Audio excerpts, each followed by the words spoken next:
Assalamualaikum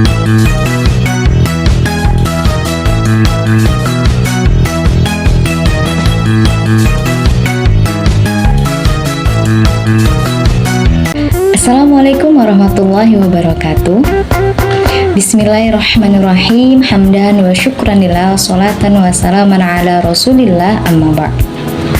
Baiklah, di sini saya Yulia Rahmadani akan menjelaskan ulang terkait materi yang telah kita pelajari pada mata kuliah Etika Pendidikan ini guna untuk memenuhi tugas yang telah diberikan oleh dosen pengampu, yaitu Ibu Dr. Eva Iriani, SPDI, MPD. Maka langsung saja. Yang pertama, materi terkait tentang pengertian etika. Etika adalah cabang dari ilmu filsafat yang membahas tentang baik atau buruknya perilaku manusia. Etika juga menjadi pedoman manusia dalam bertindak. Karena etika membantu untuk menentukan tindakan yang benar dalam kehidupan sosial.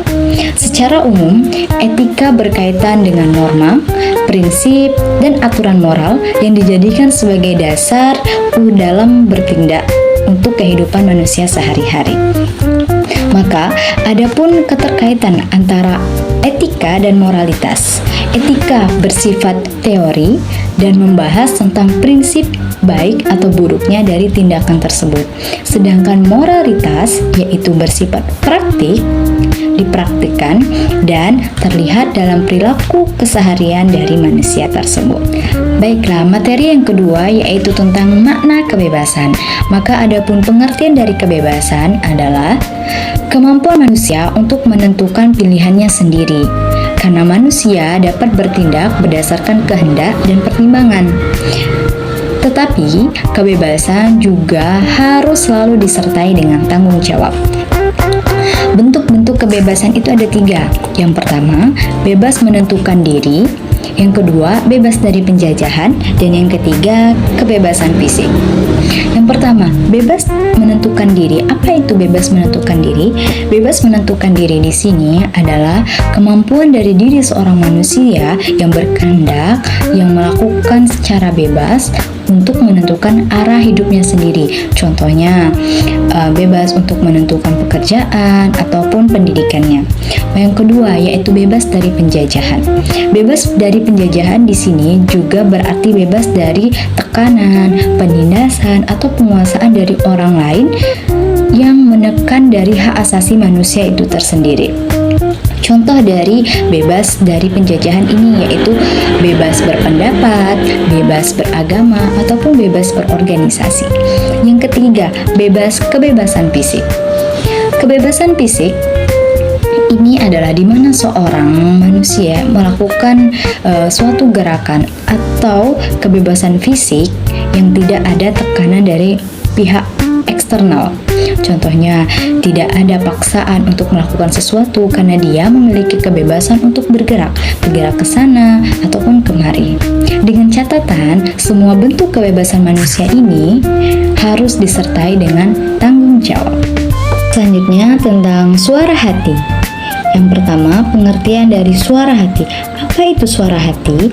Suara hati adalah kesadaran batin yang membedakan antara baik dan buruk. Suara hati juga sering disebut sebagai kompas moral manusia. Karena dengan suara hati itu mendorong manusia untuk melakukan suatu tindakan dalam kebaikan. Suara hati tidak hanya memberikan sebagai dasar manusia untuk melakukan suatu tindakan, tetapi juga memberikan tuntutan moral manusia untuk melakukan sebuah tindakan atas dasar suatu kebaikan yang benar. Suara hati dan tuntutan moral itu saling berkaitan. Suara hati menuntun manusia untuk bertindak yang benar, memberikan rasa bersalah saat melakukan kesalahan, dan membantu manusia untuk mengambil keputusan moral, membantu manusia untuk memperbaiki dirinya sendiri.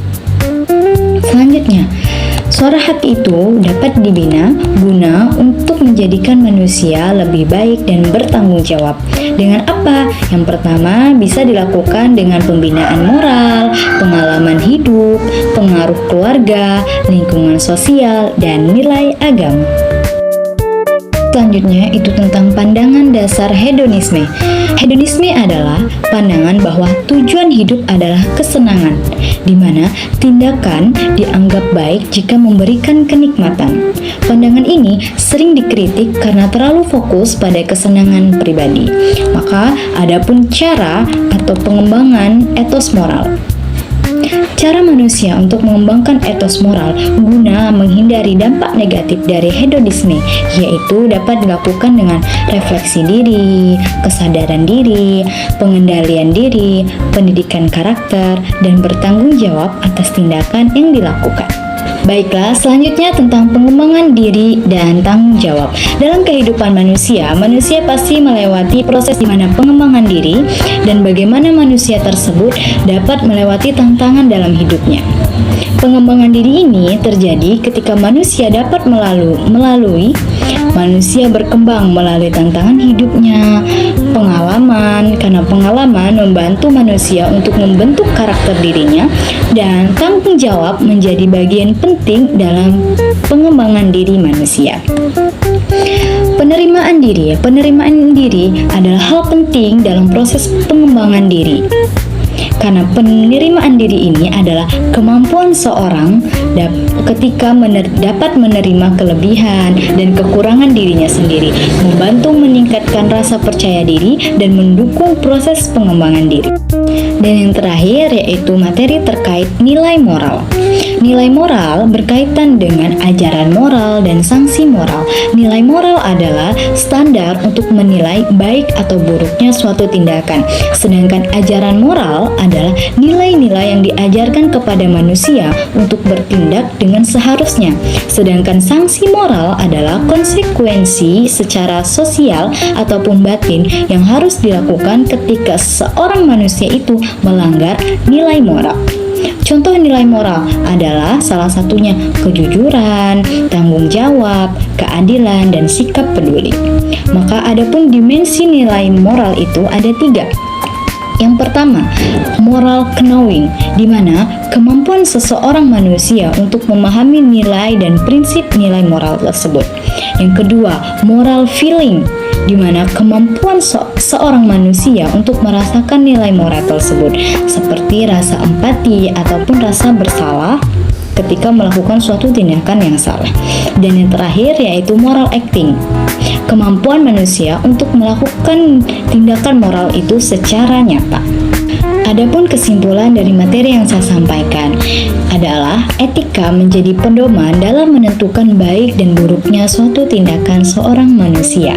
Kebebasan harus disertai dengan tanggung jawab, dan suara hati adalah bentuk sesuatu nilai batin yang membantu manusia untuk mengambil keputusan secara moral.